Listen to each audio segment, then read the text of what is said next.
the bye week, what did the offense kind of use that to do as far as improving and doing different things? Yeah, well, what we tried to do the first few days, really probably through Wednesday, was kind of self-evaluate, self-scout, see if we have any tendencies that we needed to look for and therefore break. And then we also wanted to just kind of use as a measuring stick of where we've come from, where we are, where we can go, kind of tell the story a little bit to our guys about what else we need to accomplish and where do we need to,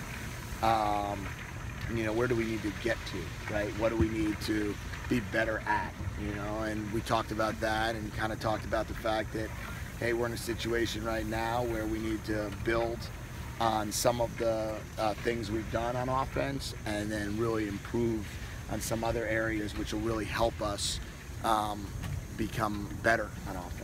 When you say tendencies, are you talking about predictability for scouting purposes? Yeah, it's kind of talk about, what we are, right, and who we are, and when do we call certain plays, and what formations do we run plays out of, and try to look into all of that, and then just try to avoid being predictable and avoid being able to figure out the best we can. You're big on tight end usage. Losing a guy like Caleb, how hard is that, and how do you go about overcoming that? Well, we have to just take on that next man up mentality, and we have to.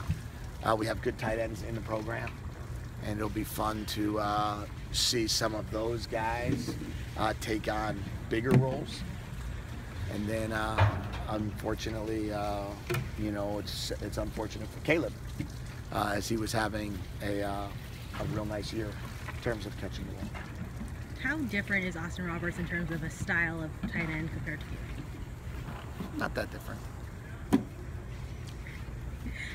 I know you were with him last year, but how do you think Sosa's improved his pass blocking ability to be able to stay on the field for more?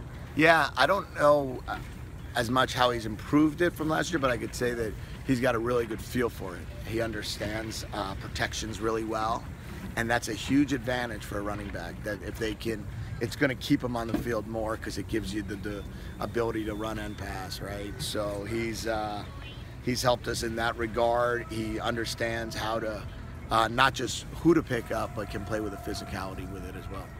What are the challenges Arizona presents? I know they have kind of an attacking defense. What do you see there? Yeah, they're fast. They're aggressive.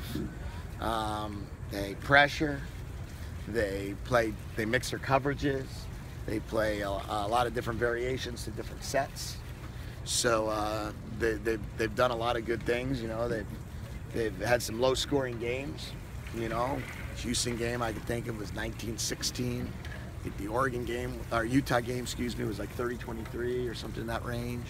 And then this past game, they held them when they needed to hold them. So they definitely give you some challenges, and we got to be able to be really sharp in protections, and then be able to find a way to run the football. When you see a team like Colorado have so much success running the ball, does it make you want to maybe look at doing more of that? I know running's not this team's strong suit, but do you maybe look at that, or do you say we are who we are, we're going to do what we do?